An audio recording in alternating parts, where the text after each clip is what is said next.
ಮಂಗಳೂರು ಭಕ್ತಿ ಸಡಗರದಿಂದ ಯೇಸುಕ್ರಿಸ್ತರ ಪುನರುತ್ಥಾನದ ಈಸ್ಟರ್ ಹಬ್ಬದ ಆಚರಣೆ. ಕತ್ತಲೆಯಿಂದ ಬೆಳಕಿನೆಡೆಗೆ ಸಾಗುವ ಸಂದೇಶ ಸಾರುವ ಕ್ರೈಸ್ತರ ಪವಿತ್ರ ಹಬ್ಬ ಈಸ್ಟರ್ ಅನ್ನ ಮಂಗಳೂರು ಧರ್ಮ ಪ್ರಾಂತ್ಯದಾದ್ಯಂತ ಅತ್ಯಂತ ಭಕ್ತಿ, ಶ್ರದ್ಧೆ ಹಾಗೂ ಸಡಗರದಿಂದ ಆಚರಿಸಲಾಯಿತು. ಶನಿವಾರ ರಾತ್ರಿ ವಿವಿಧ ಚರ್ಚ್ಗಳಲ್ಲಿ ಈಸ್ಟರ್ ಜಾಗರಣೆಯ ವಿಶೇಷ ಬಲಿಪೂಜೆಗಳು ನಡೆದವು. ಸಂಜೆ ವಿಶೇಷ ಪ್ರಾರ್ಥನಾ ವಿಧಿಯೊಂದಿಗೆ ಜಾಗರಣೆಯ ಬಲಿಪೂಜೆಗಳು ಆರಂಭಗೊಂಡವು.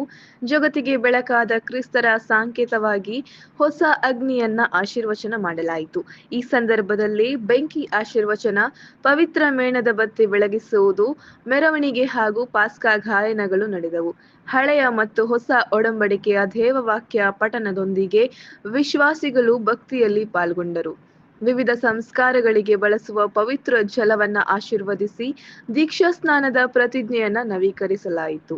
ಮಂಗಳೂರು ನಗರ ಸೇರಿದಂತೆ ಬಂಟ್ವಾಳ, ಸುರತ್ಕಲ್, ಪುತ್ತೂರು, ಕಾಸರಗೋಡು, ವಿಟ್ಲ, ಮುಡಿಪು ಹಾಗೂ ಬೆಳ್ತಂಗಡಿ ವಲಯಗಳ ಎಲ್ಲಾ ಚರ್ಚ್ಗಳಲ್ಲಿ ಹಬ್ಬದ ಸಂಭ್ರಮ ಮನೆ ಮಾಡಿತ್ತು. ಕಥೋಲಿಕರಲ್ಲದೆ ಪ್ರೊಟೆಸ್ಟೆಂಟ್ ಹಾಗೂ ಇತರ ಧರ್ಮಸಭೆಗಳ ವ್ಯಾಪ್ತಿಯಲ್ಲೂ ಕೂಡ ವಿಶೇಷ ಪ್ರಾರ್ಥನೆಗಳ ನಡೆದವು. ರೊಸಾರಿಯೋ ಕೆಥೆಡ್ರಲ್ನಲ್ಲಿ ನಡೆದ ಪೂಜೆಯಲ್ಲಿ ಪ್ರಧಾನ ಧರ್ಮಗುರು ವಂದನೀಯ ವಲೇರಿಯನ್ ಡಿಸೋಜಾ ಹಾಗೂ ಇತರ ಧರ್ಮಗುರುಗಳು ಉಪಸ್ಥಿತರಿದ್ದರು. ಭಾನುವಾರ ಬೆಳಗ್ಗೆ ಬಿಷಪ್ ಅವರು ತಮ್ಮ ನಿವಾಸದಲ್ಲಿ ವಿಶೇಷ ಈಸ್ಟರ್ ಬಲಿಪೂಜೆಯನ್ನು ನೆರವೇರಿಸಿದರು. ಪೆರುವಾಯಿ ಫಾತಿಮಾ ಮಾತೆಯ ದೇವಾಲಯದಲ್ಲಿ ಈಸ್ಟರ್ ಹಬ್ಬ ಸಂಭ್ರಮದಿಂದ ಆಚರಿಸಲಾಯಿತು. ವಂದನೀಯ ಸೈಮನ್ ಡಿಸೋಜಾ ಅಗ್ನಿ ಆಶೀರ್ವಾದ ಮಾಡಿದರು.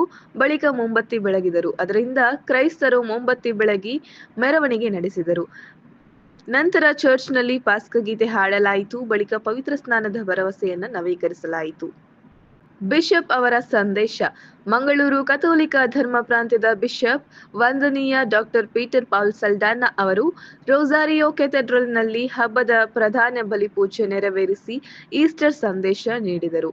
ಕ್ರಿಸ್ತರ ಪುನರುತ್ಥಾನವು ನಮಗೆ ಹೊಸ ಭರವಸೆಯನ್ನ ನೀಡುತ್ತದೆ.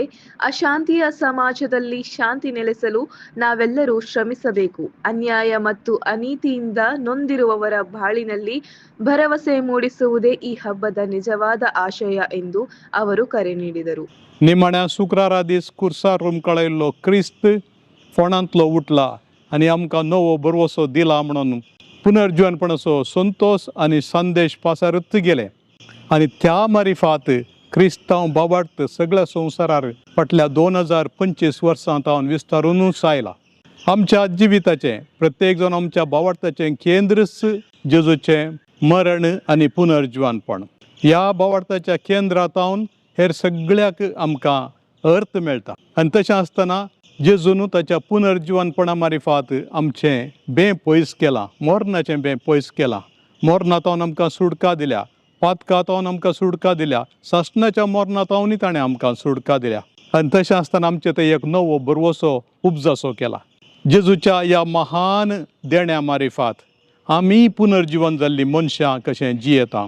आमी पुनर्जीवन जाल्लो लोक इस्टर पीपल म्हूण पवित्र सभा मानून घेता आनी तशें जाल्ल्यान ह्या नव्या बरवस्याची ही पर्जा देवाची सगळ्या संवसारार वचूंक आनी हो संतोशाचो बरो संदेश पासारूंक आयती जाल्ली तांच्या पैकी आमी आसा. ಅಸತ್ಯದಿಂದ ಸತ್ಯದೆಡೆಗೆ, ಕತ್ತಲೆಯಿಂದ ಬೆಳಕಿನೆಡೆಗೆ ಹಾಗೂ ಮೃತ್ಯುವಿನಿಂದ ನಿತ್ಯ ಜೀವದೆಡೆಗೆ ಕೊಂಡೊಯ್ಯುವಂಥ ಹಬ್ಬ ಈಸ್ಟರ್ ಹಬ್ಬ ಅಥವಾ ಪ್ರಭುವಿನ ಪುನರುತ್ಥಾನದ ಹಬ್ಬ. ಈ ಹಬ್ಬದ ವಿಶೇಷತೆಯಲ್ಲಿ ಚರ್ಚಿನ ಹೊರಭಾಗದಲ್ಲಿ ನಾವು ಸಿದ್ಧಪಡಿಸಿದಂತಹ ಬೆಂಕಿಯನ್ನು ಆಶೀರ್ವದಿಸಿದೆವು ಹಾಗೂ ಆ ಪವಿತ್ರೀಕರಿಸಿದ ಬೆಂಕಿಯಿಂದ ಪಾಸ್ಕಲ್ ಕ್ಯಾಂಡಲ್ ಅಥವಾ ಈಸ್ಟರ್ ಮೊಂಬತ್ತಿಯನ್ನು ಹಚ್ಚಿ ಪ್ರಭು ಯೇಸು ಕ್ರಿಸ್ತರು ನಮ್ಮನ್ನು ಪ್ರತಿಯೊಬ್ಬರನ್ನು ಬೆಳಕಿನತ್ತ ಕೊಂಡೊಯ್ಯುವಂಥ ದೇವರು. ನಾವು ಬೆಳಕಿನ ಮಕ್ಕಳು. ನಾವು ಅಜ್ಞಾನದಿಂದ ನಾವು ಸದಾ ಬೆಳಕಿನೆಡೆಗೆ ನಾವು ಸಾಗಬೇಕೆಂಬ ಸಂದೇಶದೊಂದಿಗೆ ಆ ಮೊಂಬತ್ತಿಯನ್ನು ನಾವು ಹಚ್ಚಿದೆವು ಹಾಗೂ ಅದರ ನಂತರ ಎಲ್ಲ ವಿಶ್ವಾಸಿಗಳು ಆ ಪಾಸ್ಕಲ್ ಕ್ಯಾಂಡಲ್ನಿಂದ ತಮ್ಮ ಮೊಂಬತ್ತಿಯನ್ನು ಹಚ್ಚಿ ಮೆರವಣಿಗೆಯೊಂದಿಗೆ ನಾವು ಚರ್ಚಿನ ಒಳಗಡೆ ನಾವು ಪ್ರವೇಶಿಸಿದೆವು. ಉರಿಯುವ ಮೊಂಬತ್ತಿಯೊಂದಿಗೆ ನಾವು ಪಾಸ್ಕ ಗೀತೆಯನ್ನು ಹಾಡಿದೆವು.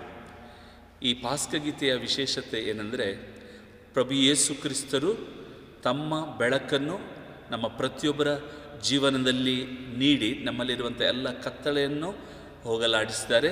ಹಾಗೂ ನಮ್ಮಲ್ಲಿರುವಂತಹ ಮಲಿನತೆಗಳನ್ನು, ಕೆಟ್ಟತನವನ್ನು ಎಲ್ಲ ದೂರಪಡಿಸಿ ಅವರು ಸಾವಿನಿಂದ ಎದ್ದಿದ್ದಾರೆ, ಮರಣವನ್ನು ಗೆದ್ದಿದ್ದಾರೆ. ಆ ಸಂದೇಶದೊಂದಿಗೆ ಈ ಪಾಸ್ಕ ಗೀತೆಯನ್ನು ನಾವು ಪ್ರತಿಯೊಬ್ಬರು ಅದರಲ್ಲಿ ಭಾಗವಹಿಸಿದೆವು. ಸಿದ್ಧಪಡಿಸಿದಂತಹ ನೀರನ್ನು ಶುದ್ಧೀಕರಿಸಿದ ಮೇಲೆ ಪಾಸ್ಕ ಕ್ಯಾಂಡಲನ್ನು ಆ ನೀರಿನಲ್ಲಿ ಇಟ್ಟು, ಆಮೇಲೆ ನಮ್ಮ ಸ್ನಾನ ದೀಕ್ಷೆಯ ವಾಗ್ದಾನಗಳನ್ನು ನಾವು ಪ್ರತಿಯೊಬ್ಬರೂ ನವೀಕರಿಸಿದೆವು. ಇದರೊಂದಿಗೆ ನಮ್ಮ ಪುನರುತ್ಥಾನರಾದ ಪ್ರಭು ಯೇಸು ಕ್ರಿಸ್ತರಲ್ಲಿ ನಮ್ಮ ವಿಶ್ವಾಸವನ್ನು ಪ್ರಕಟಪಡಿಸಿದೆವು. ಆ ಪರಿಶುದ್ಧ ನೀರನ್ನು ಪ್ರತಿಯೊಬ್ಬರ ಮೇಲೆ ಚಿಮುಕಿಸಲಾಯಿತು ಹಾಗೂ ಪ್ರತಿಯೊಬ್ಬರನ್ನು ಪರಿಶುದ್ಧತೆಯಲ್ಲಿ ಒಂದುಗೂಡಿಸಿದೆವು. ಪವಿತ್ರ ಬಲಿಪೂಜೆಯಲ್ಲಿ ನಮ್ಮೆಲ್ಲ ಜನರ ಕೋರಿಕೆಗಳನ್ನು, ಬೇಡಿಕೆಗಳನ್ನು ನಾವು ಸಮರ್ಪಿಸಿದೆವು. ವಿಶೇಷವಾಗಿ ಗಲ್ಫ್ ರಾಷ್ಟ್ರದಲ್ಲಿ ಕಷ್ಟಪಡುತ್ತಿರುವಂತಹ ನಮ್ಮ ಎಲ್ಲ ಸಹೋದರ ಸಹೋದರಿಯರಿಗೋಸ್ಕರ ನಾವು ಪ್ರಾರ್ಥಿಸಿದೆವು, ಶಾಂತಿಗಾಗಿ ಪ್ರಾರ್ಥಿಸಿದೆವು ಹಾಗೂ ಪ್ರತಿಯೊಬ್ಬರ ಮನ ಪರಿವರ್ತನೆಗೋಸ್ಕರ ನಾವು ಪ್ರಾರ್ಥಿಸಿದೆವು. ಸಂಭ್ರಮದ ಬಲಿಪೂಜೆಯಲ್ಲಿ ಪ್ರಭು ಯೇಸು ಕ್ರಿಸ್ತರ ಶರೀರ ಮತ್ತು ರಕ್ತವನ್ನು ನಾವು ಸ್ವೀಕರಿಸಿ ನಾವು ಪ್ರತಿಯೊಬ್ಬರು ಈ ಹಬ್ಬದ ಶುಭಾಶಯಗಳನ್ನು ಪರಸ್ಪರಿಗೆ ನಾವು ಹಂಚಿಕೊಂಡೆವು.